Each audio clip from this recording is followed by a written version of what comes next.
今回は、レアカードなのにハズレ扱いされているカード、いわゆるハズレアを9選ピックアップしてご紹介します。まずハズレアに関して簡単に説明すると、ハズレアは、高レアリティなカードのうち、プレイヤーからハズレ扱いされているカードのことを指します。多くはカードパワーが低いことが原因ですが、中には例外もあります。というのも登場した当時は強かったが、環境の変化や相性の悪いカードの登場によって、弱くなってしまったカードはハズレアとは呼びません。またカードパワーが低くても、雑誌の付録や、イベントで配布される非売品カード、いわゆるプロモーションカードもハズレアには該当しません。そして今回紹介するカードは、独断と偏見でピックアップしたものであり、ハズレアや使用しているプレイヤーを、けなす動画ではありませんのでご承知おきください。それじゃあ、早速参りましょう。アクアマスター。闘魂編第4弾波動帝国の絆に登場した水文明のスーパーレア。ハズレアの代表格にして、ネタカードの王者とまで呼ばれている、不遇さここに極まれりのカードです。そもそも6マナでパワーが4000と、この時点でかなり危ない匂いが漂っていますが、ハズレアと呼ばれるゆえんは何と言っても、相手プレイヤーを攻撃して、ブロックされなかった時の能力が、シールドを1枚表向きにするだけということでしょう。一見ちょっと面白そうじゃん、と思う人もいるかもしれませんが、注意するべきはジュエマのルールでは、攻撃宣言した後に対象を変更することは、できないということでしょう。例えば相手のシールドが5枚あり、それらを ABCDE とした場合、A を攻撃すると宣言した後、やっぱり B に変える、ということはできないのです。何を当たり前のことを言っているんだこいつは、と思うかもしれません。何が言いたいかというと、アクアマスターが A を攻撃すると宣言した際、能力によって A を表向きにして、たとえそれがシールドトリガーだったとしても、A 以外に変更することはできず、特攻するしかないのです。そう考えると表向きにするメリットは、ほぼ皆無と言ってもいいでしょう。もしかしたら相手によっては、シールドを表向きにすることで、恥ずかしめを与えるくらいはできるかもしれませんけどね。どうしてもアクアマスターが大好きでたまらない人は、リキッドピープル統一ファンデッキに、ネタ枠として入れて楽しむか、少なくとも見た目はかっこいいので、額縁に入れて部屋に飾るのも良いでしょう。ということで一つ目のハズレアは、ネタカードの王者アクアマスターでした。エンペラーアクア、闘魂編第3弾超新竜の復活に登場した。スーパーレア6マナでパワー5000の進化クリーチャー。さらにブロッカーでもあります。気になる能力は、このクリーチャーがバトルゾーンにある間、相手がシールドトリガーを使うとき、カードを2枚まで引く。おいおいおい、リソースも切れないし良いカードじゃないの。と思うかもしれませんが、効果が完全に相手依存なので、相手があえてシールドトリガーを使わず、相手のターンに除去されてしまうと、もはや何の意味もない、というデカすぎる欠点があるのです。さらに制作陣は何を血迷ったのか、システムクリーチャーなのに、ブロッカーをつけているのでかえって除去されやすく、効果が発動する前にやられることがほとんど、パワーも進化クリーチャーなのに、大して高くもなくスーパーレアとは思えないほど、残念すぎるスペックとなっています。さらにこいつに関しては、発売当初からあまり使われていなかったにもかかわらず、その後上位互換であるエンペラーマルコが登場したことにより、完全に空気となってしまいました。ちなみにフレバーテキストには超進化した頭脳が、最終兵器の設計図を完成させたと書いてありますが、どう考えても頭脳が超進化しているとは思えないので、多分エンペラーアクアのことではないのでしょう。ということで二つ目のハズレアは、残念すぎる進化クリーチャーエンペラーアクアでした。シーマイン。記念すべき第1弾に登場した水文明のベリーレア。6マナ4000とどこかで見たようなパワーですが、その能力はブロッカーのみ。つまり攻撃できるブロッカーというだけの能力です。もはや説明することもありませんが、とにかく能力がしょぼすぎます。おそらく当時は光以外のブロッカーは、攻撃不可のカードがほとんどだったので、その希少性を買われてベリーレアに設定されたのだと思いますが、パワー4000で果たして何が守れるのでしょうか。いやいや、でも第1弾のカードなんてそんなものじゃないの？きっと当時は使われていたんでしょ？と思う人もいるかもしれません。しかし残念ながら、当時ですら、ある程度のサイズの水ブロッカーが、欲しい時はファントムフィッシュで十分でした。さらに2019年に配信されたジュエマのスマホ専用ゲーム、デュエルマスターズプレイスではレアリテが、コモンになってしまい、公式からもハズレ扱いされてしまった、不憫すぎるカードなのです。ただ弱すぎる能力に反して、フレバーテキストはオシャレ度が高いので、シーマインは、ブリーチでいう、龍門宝月丸みたいな存在なのでしょう。ということで公式からも顧問扱いされてしまった、龍門宝月丸ことシーマインでした。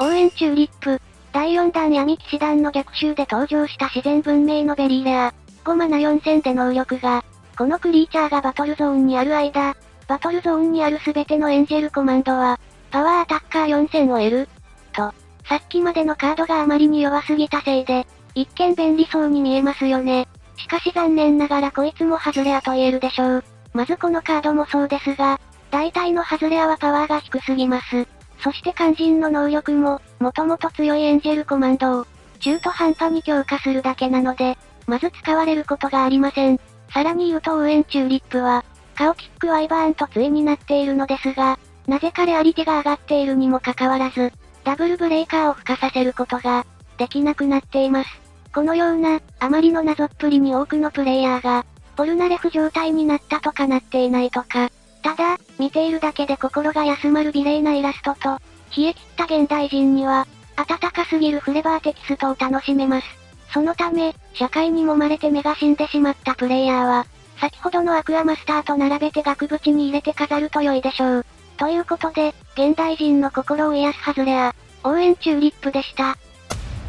激震闘士スカイクラッシャー。闘魂編第2弾時空鳥獣の呪いで登場した非文明のスーパーレア。7マナ4000と何を言っているのか、さっぱりわからないパワーですが、肝心の能力はタップ能力で、各プレイヤーは、自分自身のマナゾーンからカードを1枚選び、それぞれの墓地に置く、です。つまりタップ能力でドリルスコールが打てる、ということですが、ドリルスコールが1マナ、ということを考えると、7コストでパワー4000のタップ能力、としては、どう考えても弱すぎます。そもそも7マナ4000で出してタップなんてしたら、次のターンには確実に消されますし、そもそも召喚酔いするので、能力を使う前に退場するでしょう。あと個人的に理解できないのは名前がスカイクラッシャー、なのに全くスカイをクラッシュしておらず、むしろ能力が土地破壊ということを考えると、ランドクラッシャーではないでしょうか。少し脱線してしまいましたがスカイクラッシャーに関しては、会心パロロの能力と組み合わせれば使えないこともないです。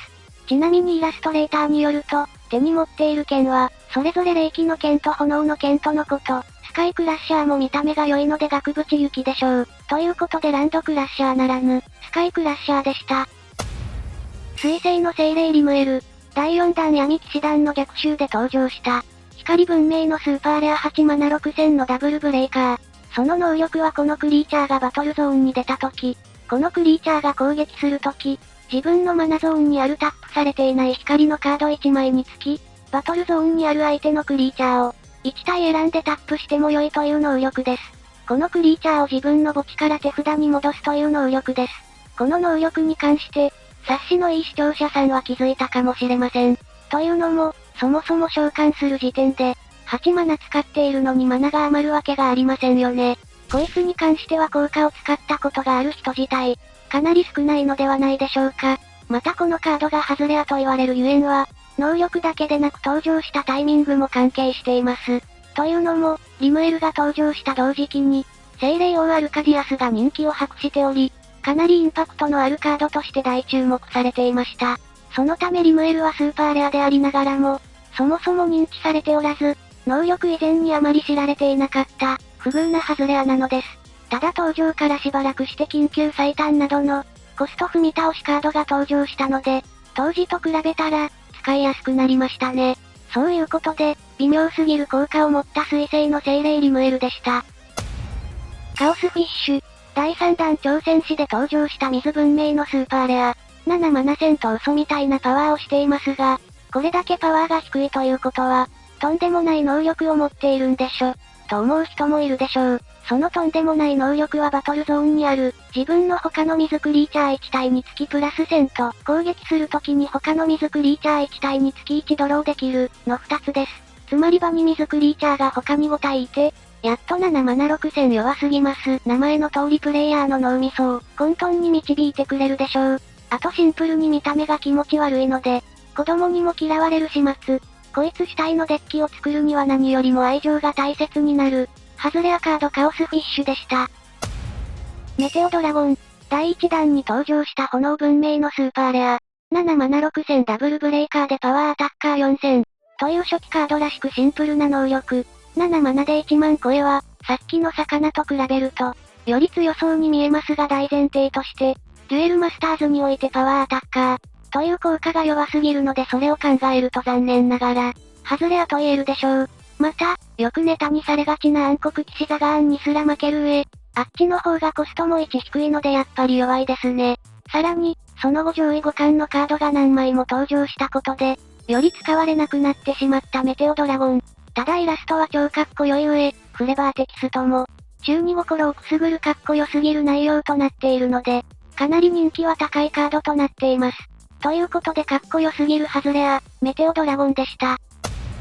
白騎士の神羅エターナルムーン。神化編第3弾劣化の刃に登場した光文明のスーパーレア。8マナ1万、1000ダブルブレイカーで究極進化クリーチャー。先ほどまでと比べる比較的新しいカードです。その能力はこのクリーチャーがタップされていて、自分のシールドが1枚もないとき、自分はクリーチャーの攻撃を受けない、という新しいカードなだけあって、かなり強そうに見えますよね。10年以上前ですが、この能力が発揮されるのは、シールドが0枚で、かつこのクリーチャーがタップされているとき、という、あまりに絶望的な状態です。そしてその状態以外は純バニラ同然。しかもその状況になったとしても、こいつ自身が殴られればそれで終わりなので、非常に扱いづらいです。スタッツも微妙だし、究極進化させるのも大変だしで、完全にファン専用のカードとなっています。そんなこんなで最後のハズレアは、絶妙に使いづらい、白騎士の神羅エターナルムーンでした。